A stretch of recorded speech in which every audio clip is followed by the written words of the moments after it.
Hola, hoy os voy a contar la historia de la Revolución Francesa, uno de los momentos más importantes y más intensos que cambió el mundo para siempre.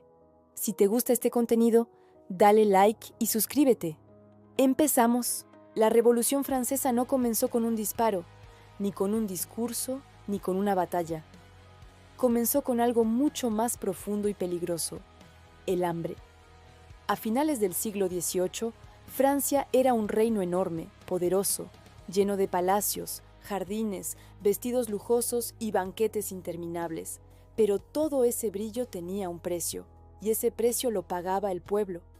Millones de campesinos trabajaban la tierra sin descanso, millones de obreros no ganaban lo suficiente para vivir, y millones de familias apenas sobrevivían con pan duro y agua. Mientras tanto, la nobleza y el rey vivían como si el país fuera un juguete que existía solo para su entretenimiento. Esa desigualdad, silenciosa y constante, fue acumulando rabia, una rabia que se convertiría en una de las revoluciones más decisivas de la historia humana.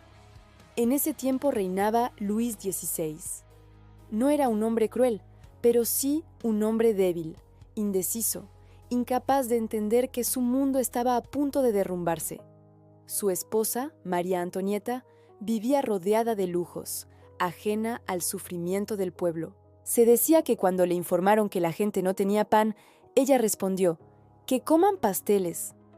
Probablemente nunca dijo esas palabras, pero el rumor bastó para inflamar aún más el odio del pueblo. La realidad era dura. Los precios del pan subían cada mes. Las cosechas habían fallado y los impuestos ahogaban a quienes menos tenían. Francia estaba al borde del colapso económico, pero más importante aún, estaba al borde del colapso moral. En mayo de 1789, el rey convocó a los Estados Generales, una reunión con representantes del clero, la nobleza y el pueblo. Pensaba que sería un trámite para resolver la crisis económica, pero se equivocó, porque por primera vez en siglos el pueblo, el llamado Tercer Estado, decidió que no iba a dejar que otros hablaran por ellos.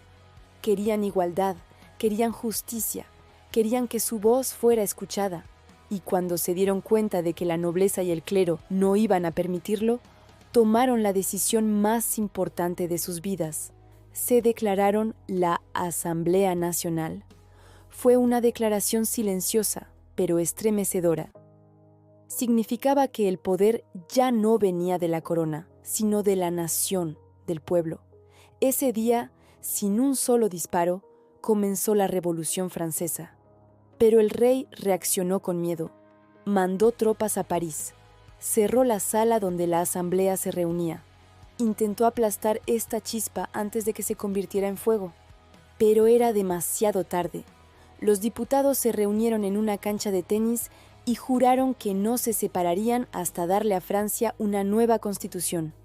Mientras tanto, en las calles, el pueblo sentía que algo histórico estaba ocurriendo. Había rumores de que el rey quería arrestar a los líderes del pueblo, rumores de que el ejército iba a ocupar París. El miedo se mezcló con la rabia. Y el 14 de julio de 1789, una multitud marchó hacia la Bastilla, una fortaleza que representaba el poder absoluto del rey. Lo que ocurrió allí cambiaría para siempre la historia. La Bastilla cayó, no por su importancia militar, pues estaba casi vacía, sino por su importancia simbólica. El pueblo había derrotado a una fortaleza del rey. Habían demostrado que su fuerza era real. Ese día, el rey dejó de ser intocable. El mundo estaba viendo nacer algo nuevo: la soberanía popular. La revolución ya no era una idea, era una realidad. Con la caída de la Bastilla, la llama se encendió en todo el país. Aldeas enteras se levantaron contra los nobles, castillos fueron incendiados, documentos de servidumbre fueron destruidos. Era el fin del feudalismo. Y cuando la asamblea se enteró de la situación, decidió hacer lo impensable: abolió los privilegios de la nobleza. Siglos de desigualdad fueron destruidos en una sola noche. Poco después, en agosto de 1789, la Asamblea escribió uno de los documentos más importantes de la historia humana. la Declaración de los Derechos del Hombre y del Ciudadano. Allí se afirmaba que todos los hombres nacen libres e iguales, que el poder viene de la nación, que nadie puede ser arrestado sin causa, que la libertad es un derecho natural. Fue un texto revolucionario, inspirador, potente, que hizo temblar a todos los reyes de Europa. La Revolución Francesa estaba mostrando que otro mundo era posible, pero mientras las ideas avanzaban, el hambre seguía golpeando, y el pueblo seguía desconfiando del rey. En octubre de 1789, miles de mujeres marcharon desde París hasta el Palacio de Versalles, exigiendo pan y justicia. Fue una de las protestas más poderosas de la historia. Las mujeres, cansadas del sufrimiento, recorrieron kilómetros bajo la lluvia, rompiendo barreras y entrando directamente en la residencia del rey. Finalmente obligaron a la familia real a mudarse a París, donde el pueblo podía vigilarlos de cerca. El rey ya no vivía en un palacio aislado, vivía bajo la mirada de sus súbditos. La revolución avanzaba, pero los reyes de Europa empezaban a preocuparse. Temían que la revolución se extendiera a sus propios países, y Luis XVI, presionado por su situación, tomó una decisión desesperada. Intentó escapar de Francia. La familia real se disfrazó, tomó un coche y trató de huir hacia la frontera. Pero fueron detenidos en la ciudad de Varennes. Ese intento de fuga destruyó la última confianza que el pueblo tenía en él. Ya no era solo un rey débil, era un traidor. Francia avanzaba hacia un punto sin retorno. La Asamblea siguió trabajando en la Constitución, pero en las calles los grupos revolucionarios se radicalizaban. Querían una república, querían el fin de la monarquía. Y cuando Francia entró en guerra contra Austria y Prusia, todo se volvió aún más peligroso. En 1792, París se levantó de nuevo, asaltó el Palacio de las Tullerías y arrestó al rey. La monarquía había caído. Se proclamó la República. Era un momento histórico, pero también un momento de miedo. La revolución, que había comenzado con esperanza, se encontraba ahora rodeada de enemigos internos y externos. Luis XVI fue juzgado por traición. Su destino era inevitable. En enero de 1793, el rey fue ejecutado en la guillotina. La cabeza del rey cayó, y con ella cayeron siglos de monarquía absoluta. Europa no podía creer lo que veía.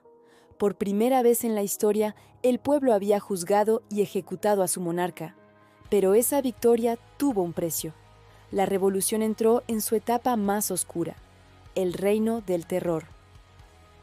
Maximiliano Robespierre, líder de los jacobinos, creía que la revolución debía ser protegida a cualquier costo. Si había que eliminar a los enemigos de la libertad, se eliminarían. Las acusaciones crecieron, los juicios se aceleraron y miles de personas fueron ejecutadas. La guillotina se convirtió en un símbolo de justicia, pero también de miedo. No se podía criticar al gobierno, no se podía oponerse. El terror se expandió por el país. Muchos inocentes murieron y la revolución perdió parte de su alma. Finalmente, en 1794, los mismos revolucionarios se volvieron contra Robespierre, lo arrestaron y lo ejecutaron. Así terminó el terror. Francia estaba exhausta, pero había sobrevivido. La revolución entró en una nueva fase, más moderada, más racional, pero también más frágil. Internamente había caos, externamente la guerra continuaba. Era el momento perfecto para que surgiera una figura fuerte, alguien que pudiera restaurar el orden, y esa persona sería Napoleón Bonaparte. Pero esa ya es otra historia. La Revolución Francesa dejó un legado inmenso, cambió la idea de ciudadanía, transformó la política, inspiró movimientos en todo el mundo, demostró que un pueblo unido puede cambiar su destino, demostró que la libertad no se regala, se conquista. Y aunque tuvo momentos de luz y momentos de oscuridad, su mensaje sigue vivo. Los seres humanos tienen derecho a decidir su propio futuro. La Revolución Francesa no fue solo un cambio político, fue un despertar, una sacudida que alteró la historia para siempre. Y cuando hoy hablamos de igualdad, derechos, libertad o democracia, estamos hablando de ideas que nacieron en aquellas calles llenas de hambre, rabia y esperanza. Gracias por acompañarnos en este viaje a través de la historia. Si te gustó el video, no olvides dejar tu like, suscribirte y activar la campanita para no perderte nuestros próximos contenidos. Hasta pronto.